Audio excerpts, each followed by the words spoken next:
NYSE International Day brought together many notable leaders from around the world, including Loretta Chen, CEO of Singapore-based next-gen game studio Smobler.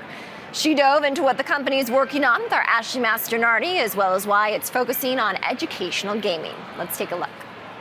So Smobler is an AI and blockchain company. So we actually have three pillars of our business. So the first is we build educational games on chain. We also have our AI pillar. And so we build AI for compliance, largely for the food industry. And lastly is our blockchain arm. And we are actually creating a maritime digital bunker tool, as well as a means to financing bunker.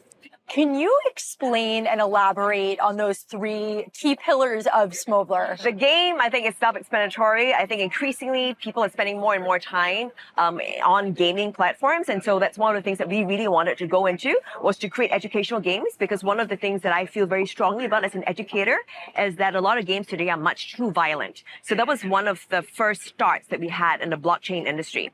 As we developed, I began to recognize that it's an opportunity for us to take real-world businesses on chain. So this led us to start creating a collaboration with Miston Labs, and they've invested in us. And together we're creating a digital bunker tool that helps in the refueling of ships in the open sea. And now we're taking that transaction on chain. We're also looking to create a instrument to enable the facilitation of financing of bunker. And finally, our AI arm really seeks to intervene and help food entrepreneurs go to market quicker.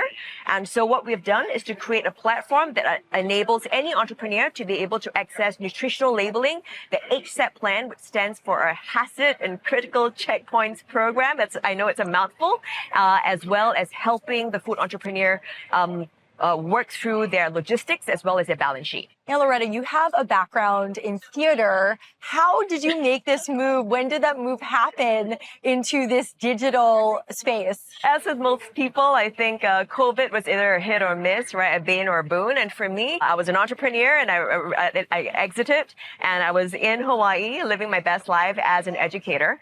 But during COVID, I realized that a lot of my co-workers had lost their jobs, because I ran one of the biggest branding and marketing agencies in Southeast Asia. We designed and built retail stores. And I realized that a lot of my staff were not going to get those jobs back. And so I started thinking, how might I be able to create and empower and enable a platform for a lot of my designers to transit? And so one of the things that I realized was that most families were staying at home during COVID. And one of the things that they were doing was spending time gaming. And so I figured that if there was one space I wanted to get into during COVID, was the game space, and to really try to create empowering and edutainment games. So that was how I got started in that digital space. And that was really the start of me then segueing into blockchain and AI. And I understand there is a storytelling component woven throughout the fabric of Smobler. Can you talk more about that? Thank you so much for asking this, Ashley. I think most times people think that technology is always about binary codes, but more than anything else, I've always felt that technology has to serve humanity. And foundationally, what binds us all together is storytelling. I mean, what you're doing today, Ashley, this is storytelling. You bring founders here day in, day out. You had, 5 interviews today? And they're all really about how our product, our services can change people's lives. And so foundationally, I think storytelling is the invisible glue that ties the consumer to the product or service. It really is a foundational tool to even tell global narratives, right? I think the myth of a nation, the story of healing, or the story of a family, everything is always about storytelling. So I think storytelling is really at the roots of building a brand. Do you think if you're a successful, effective storyteller, you can be successful in other areas? I would think that storytelling is foundational, but truthfully, I think we must have empathy at our core. We must have expertise as our engine. And I think we must have excellence as a differentiator. I think storytelling is key, but in today's world where everyone is an influencer or storyteller or creator, I think storytelling is foundational to how we interact and communicate and key touch points. But I still think execution and excellence is key. And above all, I think the ability to build trust with your consumer, with your partner, with your investor, with society, I think that's hugely important. How can a brand or a company build trust? A lot of it is, I think the founders need to walk the talk.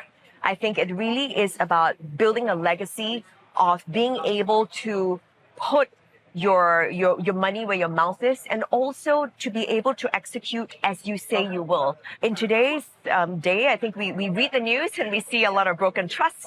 I think a lot of it is founders must not be afraid to own up if there are mistakes, must not be afraid to pivot if things are not going well, and really to empower and engender a team to not be afraid to stand up and be courageous, especially when it's difficult. And I think people love these stories because they're just not stories. These are things that we hold dear. I mean, the fact that we're here in New York Stock Exchange, I mean, it's foundationally and fundamentally about people trusting and believing their monies in public businesses. So trust really is at the core of what we do.